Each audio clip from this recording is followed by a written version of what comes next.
Saudações aos profissionais de saúde e segurança no trabalho. O assunto que eu quero aqui agora falar com vocês é sobre uma dúvida do colega Jonathan, lá de Aparecida do Norte, interior de São Paulo. Ele é participante do curso online de perícia judicial no trabalho, e quando o aluno traz assim uma dúvida pertinente, uma dúvida que pode ser de muitos outros, eu sempre respondo através de um vídeo e insiro lá na plataforma do curso, para que no futuro outros alunos que tenham essa mesma dúvida possa já ser respondido lá na plataforma das aulas.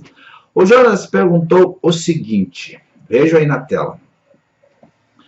Zeca, estou com dúvida em relação ao momento das diligências do perito. Quando é necessário uma análise quantitativa, seja ela de ruído, calor, radiações ionizantes, etc., o perito tem a obrigação de ter a aparelhagem para a realização desses levantamentos numéricos? Geralmente, o que vejo, disse ele, por aqui é a contratação de uma empresa especializada para a realização das medições. Porém, existe um custo para isso. Quem arca com esses custos? O perito ou a parte perdedora da ação? Interessante a pergunta do Jonathan, e vamos então respondê-la por partes. Quando você é indicado como perito lá na ação trabalhista, parte-se do princípio de que você, como profissional, como qualquer profissional, deve ter os seus equipamentos, as suas ferramentas de trabalho.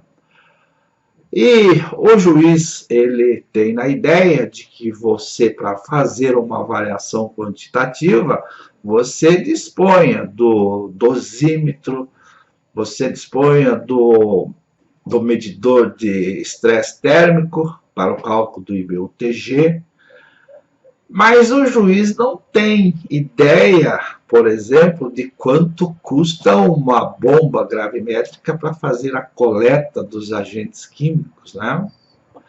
O juiz não tem ideia de quanto custa um acelerômetro para se fazer a medição da vibração.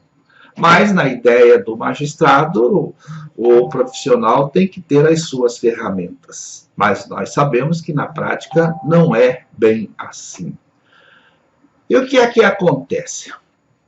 Eu sempre digo que a maioria dos profissionais que vão atuar como perito, os engenheiros principalmente, devem ter pelo menos um bom dosímetro e um medidor de estresse térmico.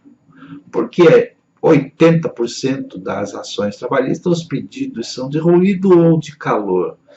E no caso da avaliação dos agentes químicos, quando for do anexo 11, você tem que fazer coleta das avaliações e do 12, poeira também. Aí é que a coisa complica. São poucos os profissionais que têm propriedade desses equipamentos todos. Tem o dosímetro de ruído, tem o medidor de estresse térmico, as bombas gravimétricas, seus calibradores, tem o acelerômetro, tem todas as ferramentas, e aí fica fácil. Então, esse profissional ele não vai ter nenhuma despesa com a alocação de ferramentas, como a pergunta do Jonathan diz, o que ele vê muitos profissionais fazendo alocação. De fato, já me perguntaram, o perito pode chamar alguém para fazer essas avaliações? Pode, com certeza pode. O problema é quem é que vai pagar, como diz o Jonathan. Muitos peritos que não têm esses equipamentos, quando são designados para uma ação em que ele percebe lá nos quesitos que vai ter que fazer a coleta de agentes químicos para fazer a avaliação, se está dentro do limite de tolerância, abaixo ou acima. No caso de poeira, a mesma forma. E agora, quem é que vai pagar? A princípio, o custo, quem tem que arcar com o custo de toda a perícia é o reclamante. O ônus da prova cabe a quem alega, a quem reclama. Mas nós sabemos que a condição financeira do empregado, ele não tem condições de pagar esses custos. Aí o perito, quando ele é designado e ele aceita, quando ele percebe que é só ruído, calor, ele tem os equipamentos e ele realiza. Mas e aí, quando ele precisa fazer uma avaliação de vibração ou coleta de agentes químicos? Como é que o perito deve fazer? O perito tem que informar ao juiz, lá dentro do processo, através de uma petição, informando de que, para fazer a avaliação dos agentes químicos ou da vibração, vai ter um custo, e aí vai dizer lá, a locação dos equipamentos, tantos reais. E agora, o juiz vai intimar os dois advogados.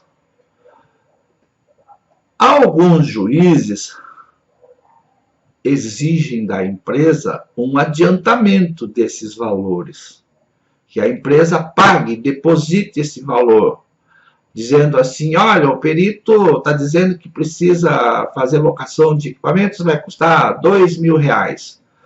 Determina-se a empresa que deposite esse valor na conta tal. Se o advogado da empresa quiser arrumar uma bronca com o juiz, uma briguinha com o juiz, ele vai dizer, não vou depositar. Por quê? Por que não vou depositar?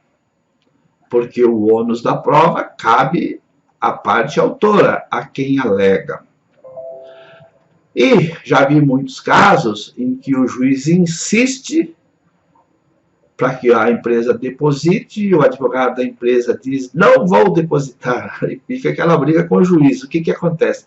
O advogado tem que recorrer ao tribunal, dizendo aos desembargadores do tribunal, a empresa não é obrigada a depositar porque o ônus da sucumbência, o ônus da prova é da parte autora. E aí o tribunal, ele concorda com o advogado e diz, de fato, a empresa não é obrigada a pagar essas despesas.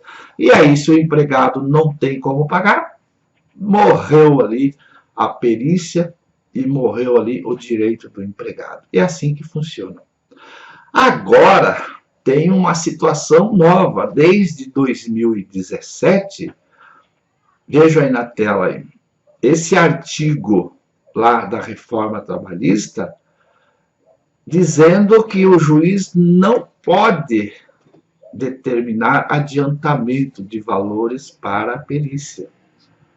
Então, agora o advogado, ele tem mais um argumento, o advogado da empresa, para dizer que não vai recolher aquilo que o juiz está mandando. E muitos juízes do trabalho continuam insistindo. Por quê? Em alguma situação, o advogado da empresa, ele pensa assim, não vamos arrumar encrenca com o juiz, com o perito, por causa de R$1.000, por causa de R$2.000. Então, corre lá, deposita o dinheiro e aí a perícia tem andamento. Isso acontece. Agora, vai ter mais advogados dizendo, não vamos adiantar, né? Além do ônus ser do reclamante, agora temos mais esse dispositivo lá da reforma trabalhista, proibindo o juiz de determinar adiantamento de valores de honorários de perícia. Então é assim que funciona, Jonathan. Você, como perito, uma vez se defrontando com uma situação que você vai depender de bombas gravimétricas, de coletas de agentes químicos ou de medição das vibrações, você vai ter que fazer um orçamento e fazer uma petição informando, olha, para produzir essa prova técnica pericial de coletas de agentes químicos, eu vou precisar de R$2.000 para se fazer a coleta dos agentes, e mais o laboratório vai cobrar tanto, e mais a vibração, então eu preciso de R$5.000. O juiz vai intimar os advogados. Como eu disse, se o advogado da empresa se insurgir, dizer que não vai depositar por essas razões que eu disse, o juiz não pode fazer absolutamente nada. Se o juiz insistir, o advogado vai recorrer ao tribunal e o tribunal vai dizer para o juiz: olha, Vossa Excelência não pode exigir conforme o disposto nesse artigo da reforma trabalhista. Então, é assim que funciona. Quando tem o custo, né, de alocação de equipamento, de contratar gente, de laboratório. Então, essa situação é bem complicada mesmo. Por isso que, quando o perito é nomeado, e aqui a dica para você que foi nomeado, você, logo na nomeação, fazer uma análise da petição inicial e constatar quais são os riscos que você vai ter que avaliar. Se as avaliações deverão ser quantitativas ou qualitativas. Se for um pedido só pela exposição ao frio, análise qualitativa. Agora, ruído. O perito tem que ter pelo menos um dosímetro de boa qualidade e um medidor de estresse térmico, porque a grande maioria vai ser ou de ruído ou de calor. E se o seu bolso aí tiver sobrando um dinheirinho, compra as bombas gravimétricas, porque aí você vai estar quase completo para fazer ruído, calor e agentes químicos. Tá certo? Então, espero ter respondido ao aluno, ao Jonathan, e aos demais que estão aí com a mesma dúvida. E te convido, você que ainda não participou do curso, vai aqui embaixo no link aqui, você acessa lá a plataforma, o site, que tem todas as informações sobre o curso de Perícia Judicial do Trabalho e de Assistente Técnico na Perícia Judicial. É isso aí, espero que você tenha gostado e, sobretudo, que você tenha entendido. Até, tchau!